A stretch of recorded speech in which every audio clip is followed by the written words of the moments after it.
Saat mencuci wajahnya, gadis ini merasa kaget karena jerawat yang ada di wajahnya tiba-tiba menghilang.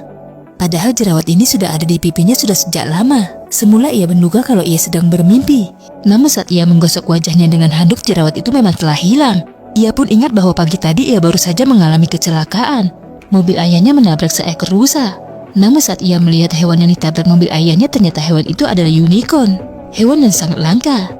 Gadis yang bernama Lily ini melihat kalau tanduk unicorn itu bersinar. Lily kemudian memegang tanduk unicorn itu. Lily seketika bisa melihat cakrawala alam semesta. Namun saat ia memegang tanduk itu, tiba-tiba ayah Lily yang bernama Elliot memukul unicorn itu. Pukulan yang bertubi-tubi itu membuat unicorn itu mati. Elliot mengatakan kalau ia memukul unicorn itu agar ia tak terlalu lama menderita.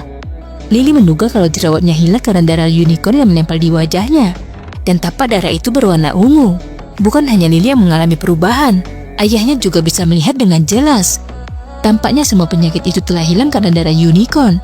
Elliot mendatangi rumah bosnya. Bos Elliot yang jutawan itu tampak sakit-sakitan. Elliot membuat pria yang bernama Odell itu untuk membuat surat wasiat. Namun di saat Elliot sedang bersama Odell, Lily tiba-tiba memanggil Elliot.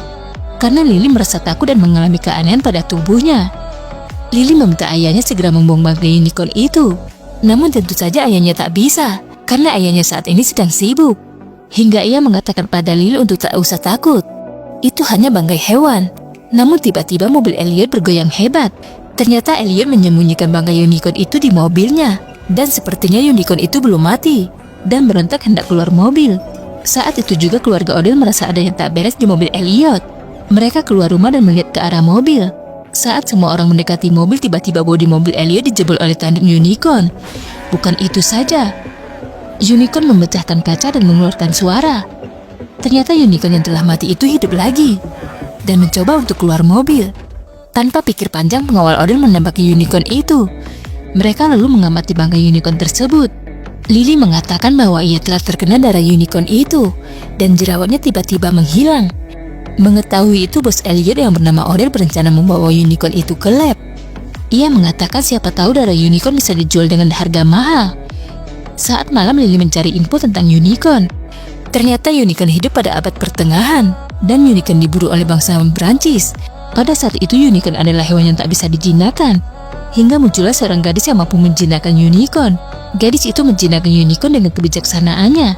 Namun saat hewan itu jinak, para bangsawan membunuhnya. Namun karena unicorn adalah hewan mistis, ia bangkit kembali dari kematian dan membunuh semua bangsawan, kecuali si gadis yang berhati bijak. Sementara itu Odell membawa bangkai unicorn ke lab. Setelah meneliti bangkai unicorn, ilmuwan yang disewa Odell mengatakan darah unicorn bisa menyembuhkan segala penyakit. Dan yang paling hebat lagi adalah tanduk unicorn.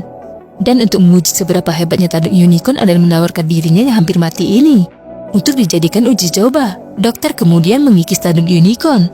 Lalu serbuk tanduk unicorn itu dimasukkan ke dalam infus Odell. Setelah satu botol infus habis, Odell tampak berdiri di ruang tamu. Semua orang kaget karena Odell sudah lama sakit dan sangat susah untuk berjalan. Odell membuang semua tongkatnya. Kini ia sudah sembuh dan sehat. Dokter mengecek darah Odell. Ternyata kanker Odell sudah tak ada lagi. Itu artinya uji coba kesaktian tanduk unicorn telah berhasil.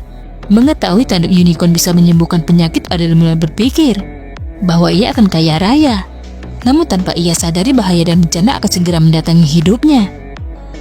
Lanjut part 2 ya guys.